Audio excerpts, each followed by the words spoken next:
Thousand Autumns is a Meng Xi Shi novel. This is an audiobook made by fans for other fans. Disclaimer: the main couple of the story is made up of two men. If you don't like it, don't listen. Thank you. Remember, subscribe and click the bell to stay updated on all the new releases. Enjoy. Chapter 64.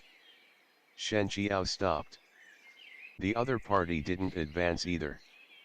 They stood opposite each other, and the air between them became rather strange.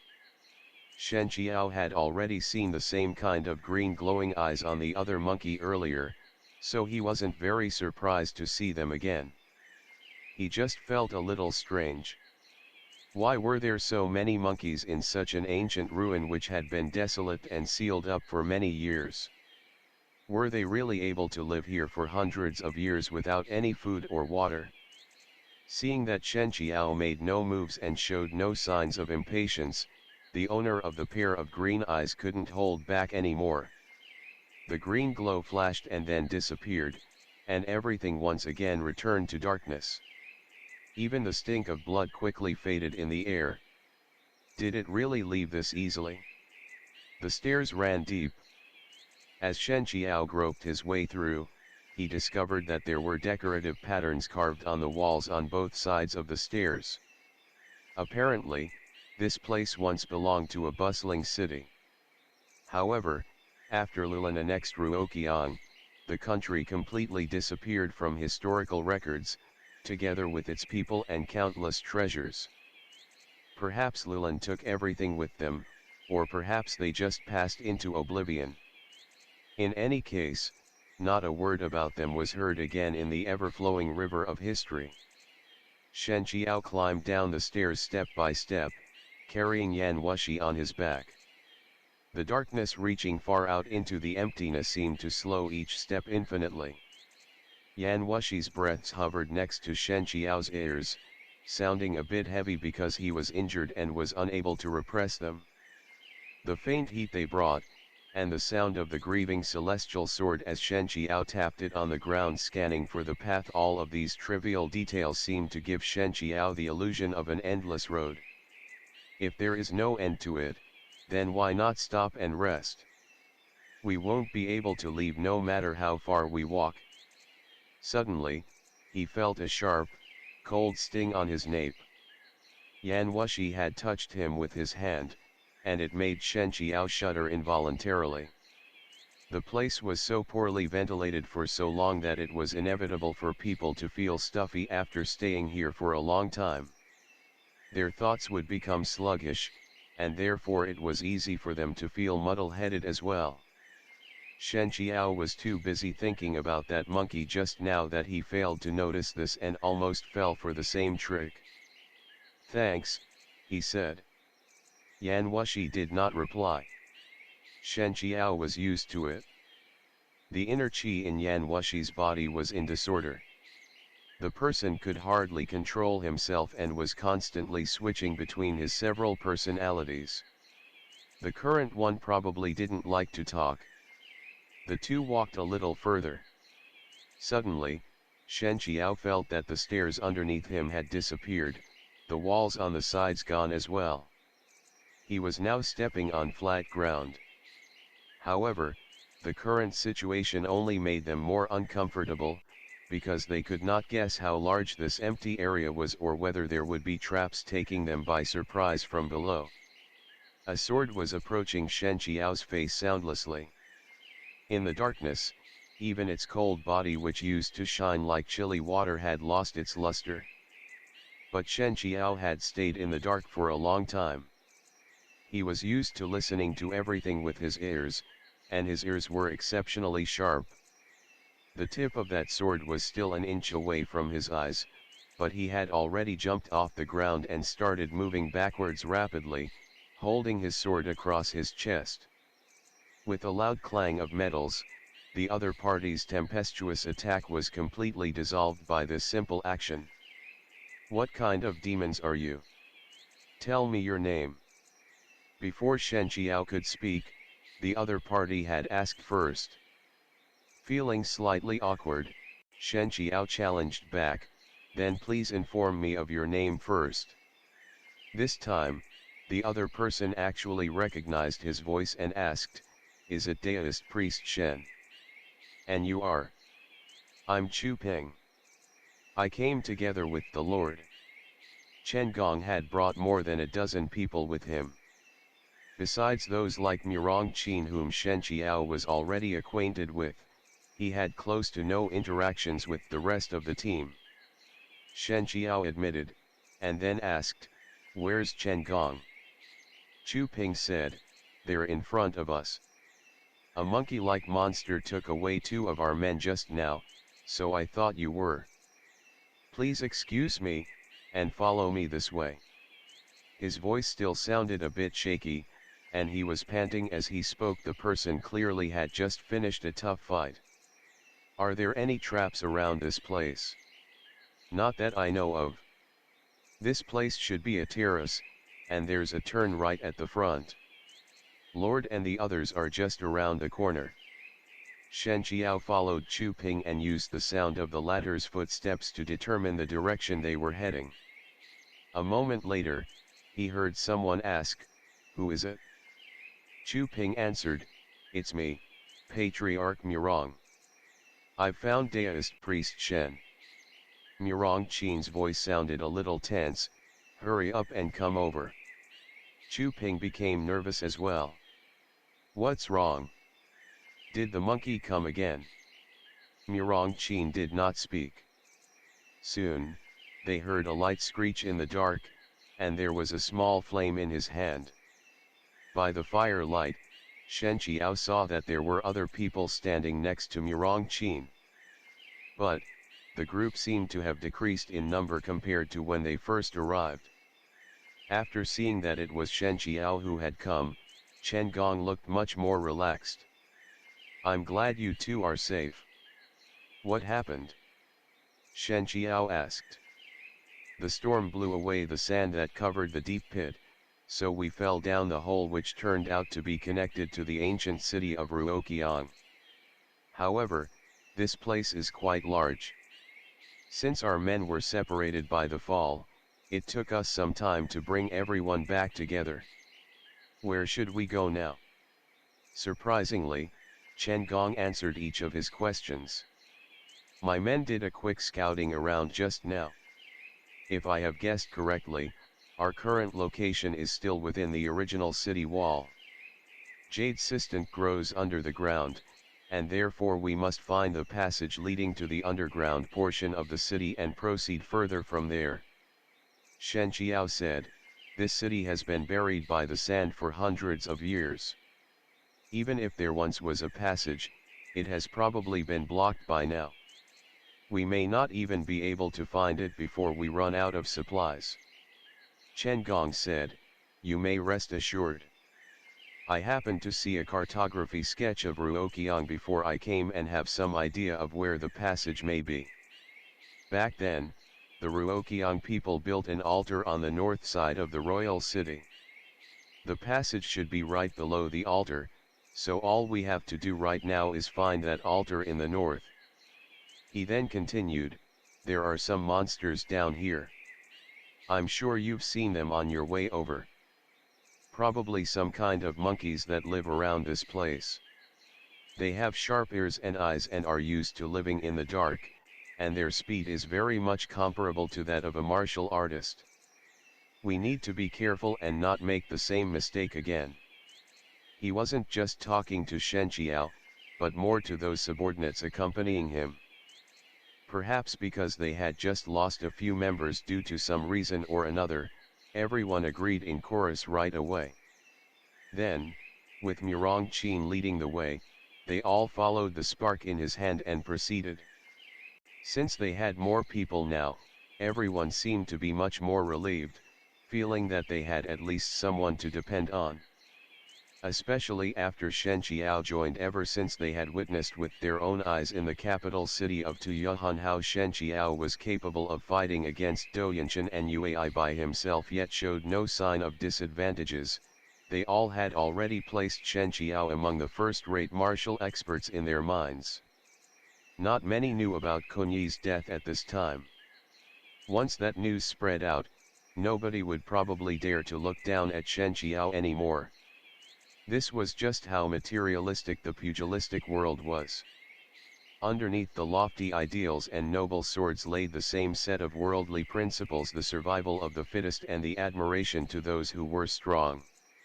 Those monkeys hidden in the dark were probably daunted by how many people they had and didn't dare to come out. So, Chen Gong's group was able to travel in peace for quite a long time.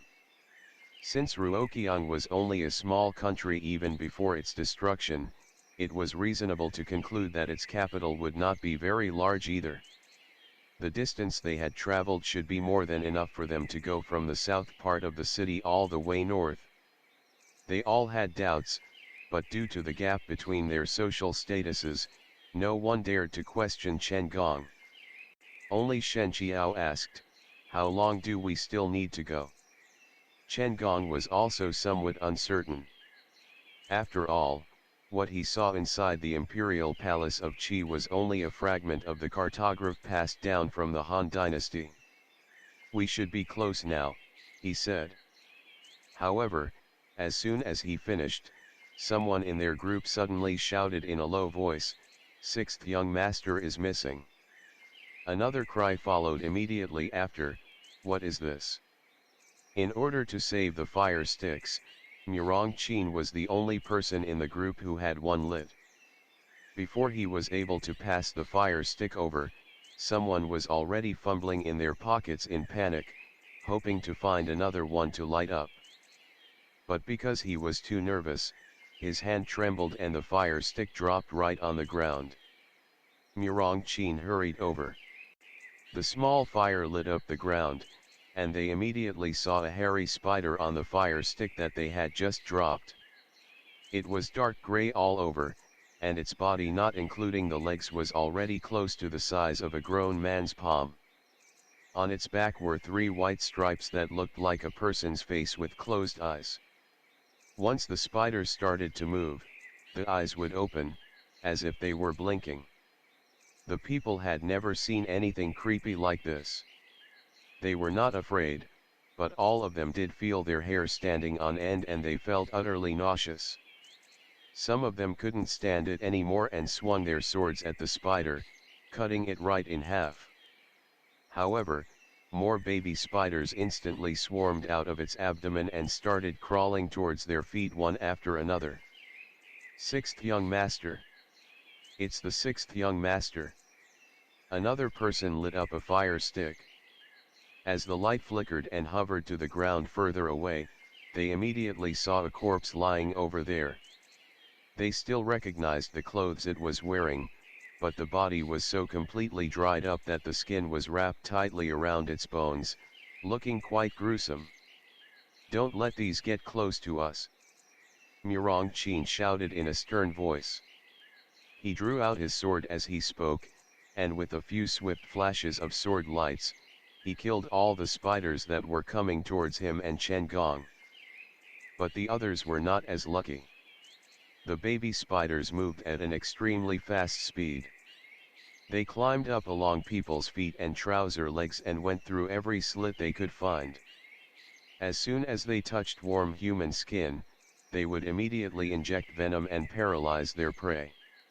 Those people wouldn't feel anything or even make a sound until the spiders sucked up all of their blood. In the blink of an eye, a few more members fell. These people didn't know much martial arts except a few punches and kicks, and they mostly only served Chen Gong as his lackeys. They had no chance of fighting back and collapsed silently, just like the 6th young master of the Murong family. Upon seeing this, the other people were horrified. No one dared to let down their guard anymore. They all took out their weapons and started attacking those spiders. But the spiders were too small and continued to rush out from nowhere. In addition to the dim lighting and nervousness, they couldn't help but miss a few of them. As soon as they hit a big one, small ones would start crawling out of it.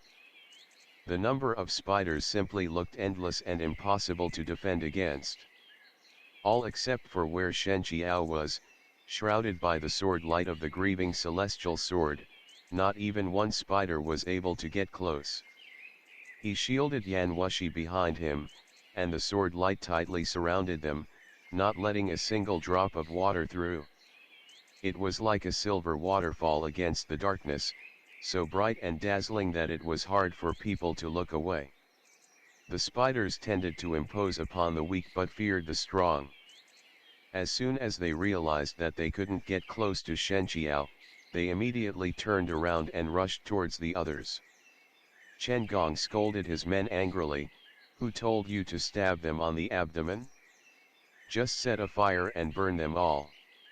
He had also kept himself busy, with one hand holding his sword and the other swinging a fire stick back and forth over the ground. The spiders feared the firelight and didn't dare to come up, so he was able to take the opportunity and burn some of them. However, they only had a limited amount of fire sticks after all. Seeing that the spiders were still pouring forth in endless waves while he had already lost a few people on his side, Chen Gong had no choice but to order, "Run straight." Unfortunately, disaster loved company. Right at this moment, they felt a chilly gust of wind behind them, and before they could react, another person fell face down with an awful scream. "It's the demon monkeys. Those monkeys are back," someone shouted frantically. Caught between two fires, the people had no place to escape even if they wanted to. In extreme fear, they unconsciously gathered around Murong Qin and Shen Qiao, for those two were the strongest people among the group. So far, they were still capable of handling everything with ease without a scratch. But things weren't easy for Shen Qiao either. Two monkeys were pouncing on him at the same time. On one hand, he had to deal with the spiders in front of him, and on the other hand, he had to manage the two monkeys from behind while keeping Yan Wushi safe at the same time. With the three events happening together, he was simply too busy for anything else. Just like Chen Gong said, the monkeys had stayed in the dark for too long that they had already developed night vision. They were like a bunch of cunning hunters hiding in shadows, watching with cold eyes as the people ran around in circles under the spiders' besiege, waiting for the best timing to deliver the killing blow. The clashing of weapons rang through the cave. However, many people noticed that their sword strikes, despite appearing to be able to pierce the monkeys' chests easily, were either blocked by the hard skin underneath the fur or dodged by the monkeys at the last moment. After a few turns, they not only had to worry about those blood-sucking spiders but also had to deal with the monkeys with inexhaustible energy. Not long after, the entire group was exhausted from all the running about and they were more or less wounded. The monkeys' nails seemed to possess a certain poison as well, for the scratches they made soon began to burn. The monkeys are the spiders' natural enemy. As soon as they appeared, the spiders retreated. Yan Wushi suddenly spoke up. His voice sounded weak and hoarse, it no longer had the kind of arrogance it used to have before, as if everything was under his control. But as soon as he spoke, it always had the power which made people unconsciously listen to him attentively. Everyone who heard the sentence flickered for a second. In between their fighting with the monkeys, many people glanced at the ground, and sure enough, all those spiders whose mere sight gave them horror were gone. Without the spiders impeding them, everyone felt an uplift in spirits as if a load had been taken off their mind. For a moment, streams of inner chi and sword chi swept across the cave. Even those monkeys were forced to retreat a few steps. But the peace did not last long. Along with a long hiss, which sounded like a woman's wailing, suddenly tore through the darkness, the monkeys' attack became fierce again. Some of them threw themselves forward even after they were wounded by other people's inner chi, as if nothing could stop them except for death. Shen Qiao said to Yan Wushi, "The monkeys must be following a leader's commands. There will be no peace until we catch it." You can stay with Murong Qin for protection for now, since I will go search for that leader and may not be able to take care of you for a while. Yan Wushi agreed, but said nothing more. But they weren't friends in the first place nor enemies either, at least not yet. In terms of his current personality, it was different from his original one, but they were equally cold-hearted. In fact, Shen Qiao would be rather surprised if the other person actually said something like "be careful." He watched as Yan Wushi disappeared into the protruding crevices against the wall. After making sure that the monkeys would not find him for a moment, Shen Qiao leaped up the stone wall and, using the cracks on it as landing spots, moved towards the source of the shriek. After a few ups and downs, he quickly disappeared into the darkness as well. With a sword in one hand and his Daoist robe fluttering behind him, Shen Qiao glided across the ground without bringing up a speck of dust. He must have looked very much like an immortal if seen under broad daylight and would have attracted countless eyes. Unfortunately, in a place like this, everyone was too busy struggling to survive. Only Yan Wushi cast a meaningful glance at his vanishing figure, then, instead of going to Chengong and Murong Qin for shelter like Shen Qiao had told him to, he walked past everyone straight into the deeper darkness. No one noticed his disappearance, including Shen Qiao, who had been listening carefully with his eyes closed, searching for the location of the monkey leader. But it made no sound after that cry, so he could only look for it based on his previous impression. The clashing and clinking of weapons from below grew farther and farther away. Shen Qiao held his breath and became one with the ruins behind him as he focused on the boundless tranquility and unknown brought by the darkness. All of a sudden, the cry sounded once again.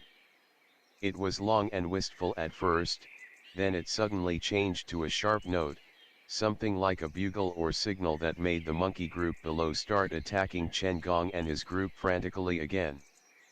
This was the time. Clang. The grieving celestial sword shot out of its sheath with a crisp sound similar to the cry of a phoenix nestling. Shen Qiao tapped his feet on the ground and leaped into the darkness. There was no place to stand, but he was able to soar through the air. The strike itself was not fancy, but it was extremely fast that its sword light almost wrapped Shen Qiao's entire body as it turned into a bright white light flashing through the sky. With a slight tinge of purple, the light shot straight towards the source of the sound. Midway through, the sword light suddenly brightened. The monkey was not dead and must have sensed the threat. But as the leader of the monkeys, the king of this ancient ruin, it had ruled over the place for so long that when it saw someone dared to challenge its authority, the first thought it had was not to run away but to be irritated and pounce upon Shen Qiao. Under the bright sword light, Shen Qiao finally realized that different from the rest of the monkeys, this one had the face of a man. What was even more bizarre was that on its hairy human face were a pair of green glowing eyes, gazing at Shen Qiao with bitter resentment. A pair of sharp claws carried with it the stink of blood mixed with an inexplicable strange smell completely ignored Shen Qiao's sword light and pressed down from above with mountain-like momentum. Shen Qiao suddenly remembered what the smell was. It was the smell that permeated the air as the spiders died all over the ground. These monkeys had spent a long time living underground.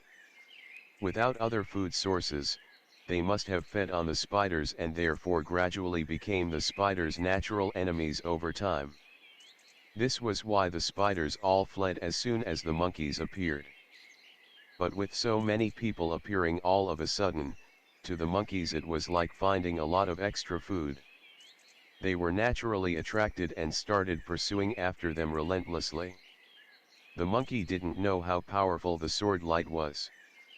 It thought its skin was as strong as iron, so it showed no fear and struck out its claws. The attack carried with it a strong wind and a fishy stink. If one were firmly hit by it, they would definitely have their brain matter splattered.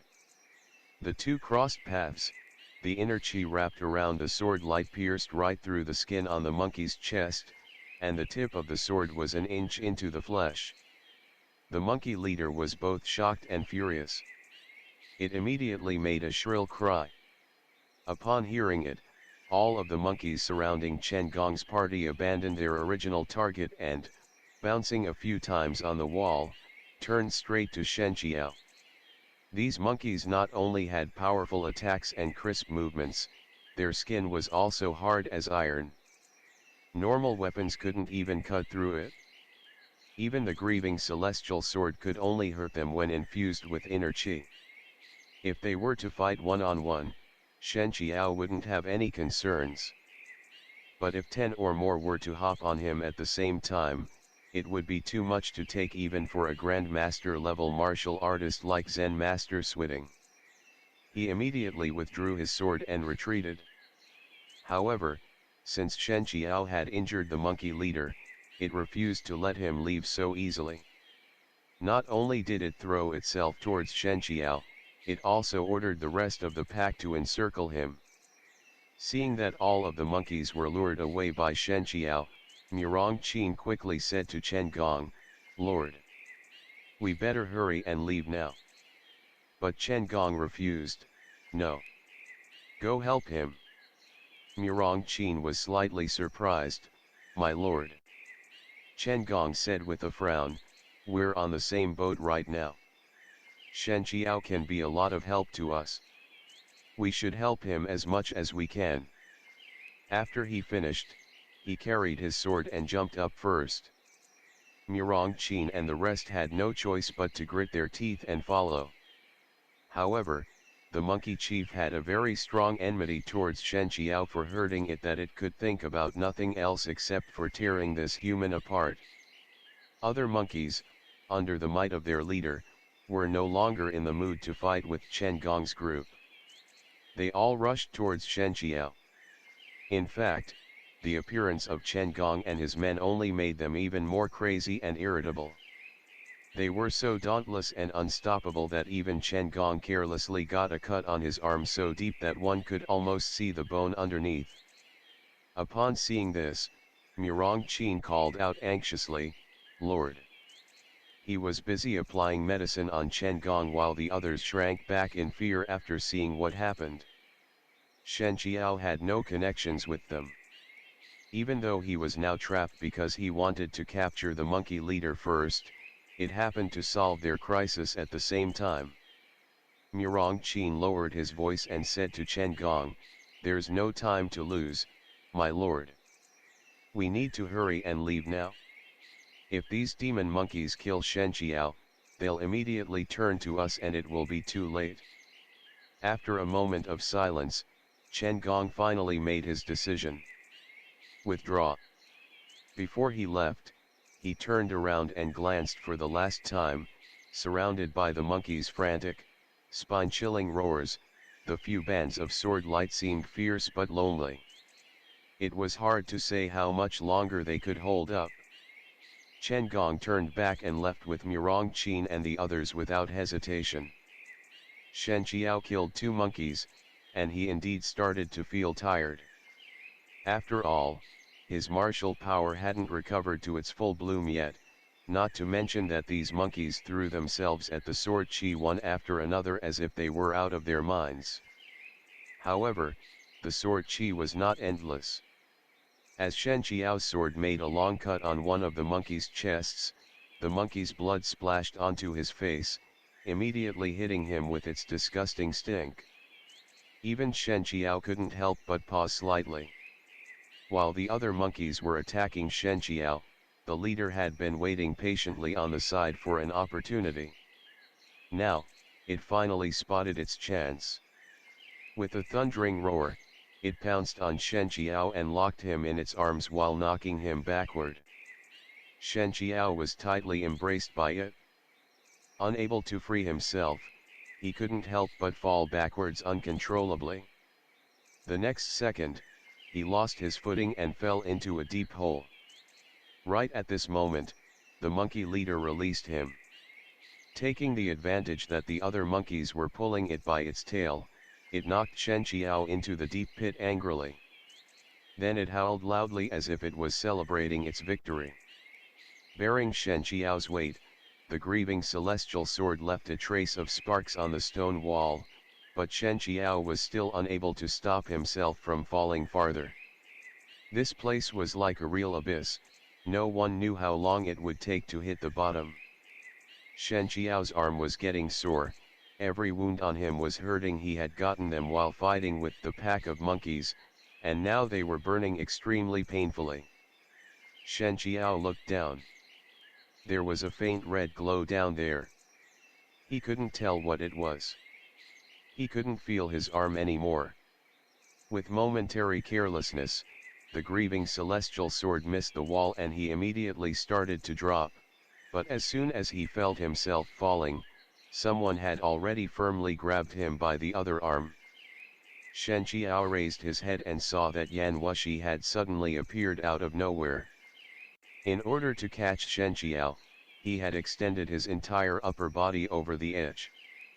"Hold on tight," he said to Shen Qiao sternly. End of the chapter.